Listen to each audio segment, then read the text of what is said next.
if you just see the graph of life, it has ups, it has downs, it has ups, it has downs, and ups and downs means that your life is going. This is showing that the life. If the lines become straight, that means there's no more life. So ups and downs indicates that you are living, right? You are a living being. But if you are dead, the line becomes straight. I believe in one very important or a very renowned, quote that we are supposed to follow. That is, when there is a will, there is a way.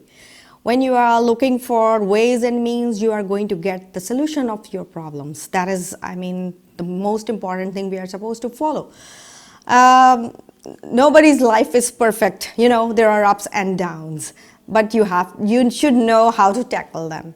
I'm Professor Dr. Moina Mughal from Dr. M. Kazi Institute of Chemistry, University of St. Jamshoro.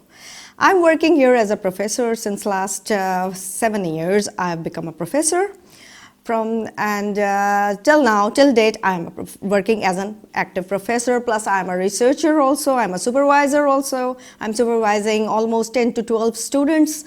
And well, now if looking back towards my past, that is, if I just turn the pages of the book, if I walk you through my childhood, I would say I was a St. Marian. I'm proud to say I was a St. Marian. That in those days, it was an honor to be in that school. There were only 2 good schools in Hyderabad city, St. Mary's and St. Bonaventure's. So I had the privilege to get my education, early education from starting from nursery to matric from St. Mary's Convent Girls High School.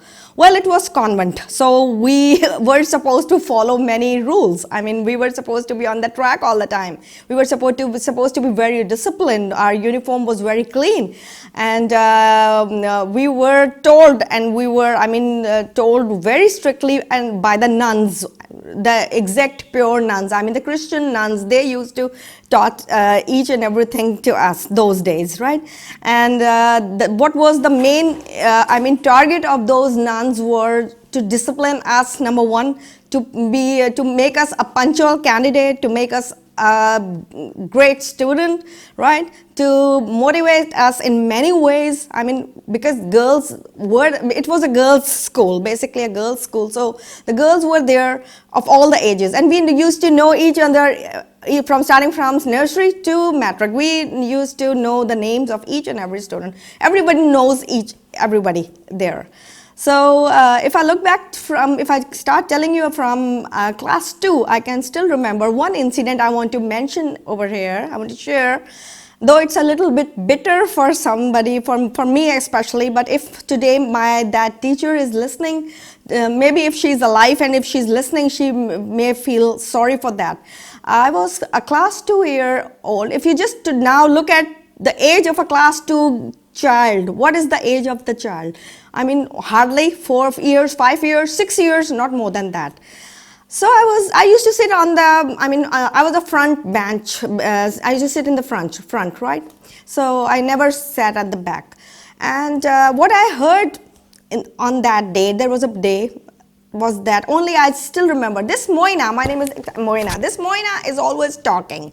She's very naughty. She's always talking. And then that class teacher, her name was Miss Mortal. I would like to take her name so that if today she will listen, she will feel sorry for what she did to me. Because there's a story behind that also. So she started slapping me on my this cheek, and then she never stopped slapping me. She slapped me for so bad that my ears, I still remember the burning still remember on my ears, right? And I was such a small kid, I never knew why she was hitting me so bad. Okay, fine. I cried after that and I was just quiet for a while, and then afterwards, when she left the class and the other teacher came, she said, "What happened to you?" I never spoke anything, but my friends, those who were sitting next to me, they told them that Miss Mortal, actually, she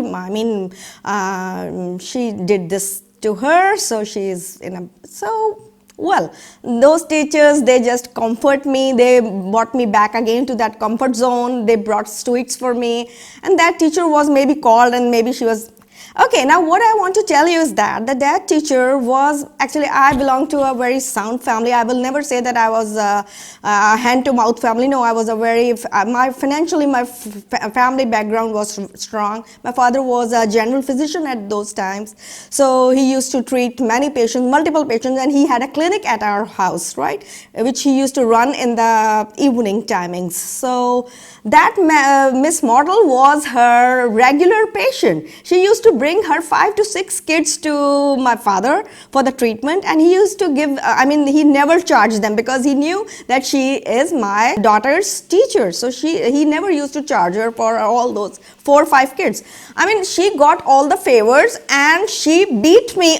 On the contrary, she beat me in the school so badly. I simply can't forget at that moment. And I was so scared. I never told my parents. I never told my brother or my sister that what had happened to me. What did that teacher did to me? And though she's getting favors from my father from the other end, but and my parents never knew because we were, so disciplined, and maybe we were disciplined or maybe we were scared that if we will tell our parents, maybe what would be their reaction? Maybe we are wrong because, when we are small, when we are young, we don't know whether we are on the right track or whether we have done something wrong. So it's very it's very important for the mothers nowadays, young mothers. They should listen to their children. If they are saying something, then mama, I don't want to go to school, mama, I don't want that teacher, mama, I don't like school. Please ask them why they are doing all that. Why is it so that they are saying such a thing? There are things, but after that incident, I now, became more bold, more confident, and I started, I just changed myself. I stopped talking to my girls that were sitting next to me. I used to study. I was on the track. After that beating up, that terrible, brutal beating, I was on the track. Maybe that was good for me at that time. Maybe it was not good for me, but that hurt a lot. So that was something from my childhood. Then, of course, with the passage of time, over years, I got more confidence, and then I started. I was an average kid. I never got failed. I never got. I was never a failure child. No, I always used to get good marks, but I was never a position holder even, right? I was a mediocre child and I studied a lot, but then I turned myself. I started playing. I started my direction towards sports. I become sporty, right? And what was that I started to play table tennis, because we had a table tennis table at our house also. My father, he bought a very big table tennis table, and we used to play table tennis at home also. We have a coach at our house. Those times, I'm talking about those times, that is 60s and 70s I'm talking about. So we had a coach, and he used to teach us how to play table tennis in the evening, right? So this was something very, you can say, motivating for the parents, even that they can provide such facilities to their kids, that they will be, proficient. They will be, they will have some mastery in other things rather than studies only. Study is not only the only key for the achievement. You should be an all-rounder, and that adds up what you are seeing today, Dr. Moina. I am Dr. Moina today. Why? Because these all things I have crossed. I've crossed all those hardships and paths. And then what happened? When I was in class 8th or 9th, I was the champion of, I was a table tennis champion. I was a volleyball player, a well-known volleyball player of St. Mary's Convent Girls High School I'm talking about. I was a throwball player. I was best in athletics. I started races, right? I was a 1500 meter, I used to do that 1500 meter race. I was known for that race, and I was an athlete also. I was a long jumper, and I used to play a lot of things, right? I put studies at one side, because I've seen a lot of people saying that, I was the first one who came out to study. It was not like that in my family. In my family, I was surrounded by people who were all doctors. Mostly they were all doctors, so I was not attracted to that field that I am going to be a doctor. No, I never wanted to be a doctor, a medical doctor. No, I never wanted, because my father was a doctor, my uncles were doctors, my aunties were doctors, my even elder sister was a doctor. So So too many doctors, saturation of doctors. So I never wanted to be a doctor. But yes, I wanted to be something else, right? And then, of course, over a period of years, I got good marks in my metric. I got A grade, and I was admitted to Nazareth Girls College, from where I did my intermediate in good marks. But those marks were, not that good that I was admitted to a medical school, because my parents, they still wanted me to be a doctor, because those days it was a concept, either you are supposed to take to be an engineer or a doctor. There were no other choices. So I quit both the sides, and I said, no, I don't want that. I'm not interested in both the sides. So my parents, they decided the path for me. Fine. And then, of course, if I look now at my daughter, she's 15 years old, she cannot decide for herself. Some kids are that much proficient, they can decide for themselves to choose their future, but still they need some guidance. So, of course, my parents were they were the actual guides. They guided me the track. They chose the track, especially my elder sister. She chose the track because she was a medical student. So she was a position holder throughout. She chose the path for me, that you should start studying this at this direction, and this direction is good for you. This subject is good for you. Either you go for CSS, so I started preparing for CSS as well. I started preparing for many other sides also, and then I got admission in for doing my graduation from this Zubaydah Girls College. I got admitted there. And during those days, another very heartbreaking incident happened. My father was diagnosed with colon cancer. And then, our life becomes a roller coaster. He was the only bread earner, and we were all small kids. And we were all down to earth. And even the surgeon who operated him, he said that because my father was a physician, he knew that something is going wrong inside him, but he never got himself diagnosed. But all of a sudden, he was diagnosed with a colon cancer of stage 4. So, he was, according to the doctors, he was being given only 2 months survival rate. So he just winded up all his things, and that period was such a crucial time for my life, because at that time I was an intermediate. And intermediate, is the time when you are going to choose your future. This is the time you are going to select a future. Either you're going to get, you be a doctor or you will be an engineer. But my life was totally shattered. Even all three of us, the whole three, kids, we all were totally, off the track, because our father was dying. We know that our father was dying, and there's no one to earn money even. So my father, one day he called us, and he was, he was a brave man. He got operated, and then he was okay. He had, the chemotherapy shots. My sister, she was so brave. She's no more in the world. She also passes away. But she was such a good doctor that she treated my father at our own place. She, gave him all the chemotherapy treatment at our place. And he then got well. He was okay. That 2-month period was crossed. And I used to pray to Allah that, please, Allah, oh God, just give us 4 to 5 months so that we could stand on our feet.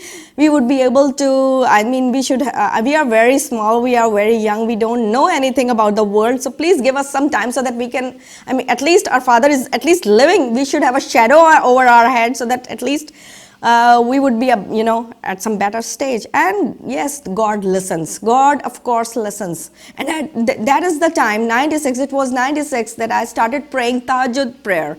I never read Tahajjud prayer. I started reading Tahajjud prayer, and I seeked from Allah that, please, about my father's life. I did a lot of prayers, and God, of course, He listened to us. And my father survived for the next 6 years. And in those 6 years, he guided us, he motivated us. He said to us, that go for the jobs, go and look for the small jobs, don't go for the higher ones or higher things. He called me once and he said, what is your degree? I said, I'm only bachelor. He said, okay, you are doing bachelor, just go for at our house there were a lot of schools around, go and drop your CV everywhere, go and go for the interviews. Okay, I said, okay. Though we never thought of that day in our life, that because we were financially sound, we never wanted that much amount of money at that time. But our father wanted us to be on our feet because he knew that he is not going to be there for us in future. So, but still he motivated us, he guided us that, okay, go ahead. Life never stops for anyone. Go, move forward. And I just went for the interviews at different schools, and I was selected on the very first stage as a class teacher in Foundation Public School, unit number 2. So I remained there as a teacher for about 6 months, and then I got admitted. That time period was over, and then I got admitted for the MSc in University of Sindh. And from here, this journey started. And I did my master's from Sindh University. This is University of Sindh. It has awarded me a lot of degrees. I can't say a word against this university because it has awarded me everything. Whatever I am today is because of my teachers, those who have put a lot of efforts in making me Dr. Moina. Whatever I am today is because of Allah, and of course afterwards my teachers and my husband. My husband was a great support also because he was also a teacher. He was also a very good physicist, and he was a renowned physicist of University of Sindh. I would like to take his name. His name is Dr. Mughal. He was presently working as a dean of science faculty also. So he did a lot of efforts in making me Dr. Moina.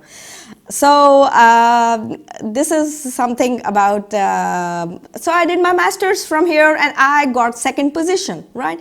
Though my father was nowhere. he passed away in 92, right? But yes, and then in 95, my sister she also passed away. So we were left, only the 3 of us were left. My mother, I, and my younger brother, who was 7 years younger to me. My sister was 7 years older to me. So we 3 were left in a very huge house, right? And I used to come to the university, and I started studying like, a maniac. I just worked day and night. I just had the target that I have to achieve the goal. I will not let down myself because I've lost almost everything. I've lost my loved ones. We were used to, sit on the dining table, 5 family members. We used to sit and have dinners and have good, nice times. But when I look back there, I saw only 3 of us sitting around that table. So 2 major pillars of our house were no more. So I thought that I am now the one who is supposed to be, the pillar of the house, and I am now going to, I never let down. I was, of course I'm a human. I was shattered. I cried a lot. But then, of course, when I was facing people, I was facing them with courage. And I faced this university with courage. And then, of course, I got the fruit of all my hard work and all my efforts. I got second position in my master's level. And after getting the second position, I was offered the job here, and the post was vacant here for an organic chemist, or an organic chemistry teacher. And in 96, I was appointed as a research associate. And then, of course, from there, my job career, it started onwards. I got myself registered with Professor Dr. Mohammad Yakhawar. He was my supervisor, and I started my MPhil with him. And I got my degree within a period of few years. I got my degree. And then I did my PhD also again with Professor Dr. Mohammad Yakhawar under his great supervision. He's a professor emeritus of the University of Sindh. So I'm honored that I'm his student, I'm one of his students, and I worked a lot of hard work in achieving these goals. And then of course with over time, over years, I was appointed as the professor. In 2015, I became the professor, and till to date, what you see today here is Dr. Moina. So what my message is that yes, life, if you just see the graph of life, it has ups, it has downs, it has ups, it has downs, and ups and downs means that your life is going. This is showing that the life. If the lines become straight, that means there's no more life. So ups and downs indicates that you are living, right? You are a living being. But if you are dead, the line becomes straight. So this is my message, that everyone faces problems, everyone faces hardships. Hardships are parts of life, but you have to face it, because God has sent you to this world for some reason. There should be a reason. There must be a reason why you are living, why you have been sent to this world. So prove yourselves to be something. You will face difficulties, definitely. You will cry alone in the darkness in some corner at your house, right? You don't want to face people when you are having the failures. You feel so down to earth that you don't want to even, you will just simply put your hands on your face, and you don't want to come out and face people sometimes. It's like that. Yes, financially sometimes you are down, emotionally sometimes you are very down, right? But you have to pick up all those shattered pieces from the ground again and mend yourself, bind yourself, and again become Dr. Moina. This is what I am. I always, when I was down to earth, till now, I am facing a lot of problems. I am still facing problems. There are tests. God selects people for tests. Everyone is not passing through all those tests which I am passing. I am still in the phase of tests. My husband is very ill. I'm the man of the house right now, right? So, what I do, I cry. Of course I cry. When I look at him, I cry. But then again, I see, oh my God, Dr. Moina is again on the floor. She is again broken. Then I again, gather all those shattered pieces that are shattered down, and I bind them again, mend them again, and then I again become Dr. Moina. What you can see over here, I'm all alive, I'm smiling, I'm happy, and I'm thankful to Allah that He has given me another day to smile about, to look everywhere, to enjoy this life. So life is precious, and do not lose hope. This is my message for all the young people. Thank you very much.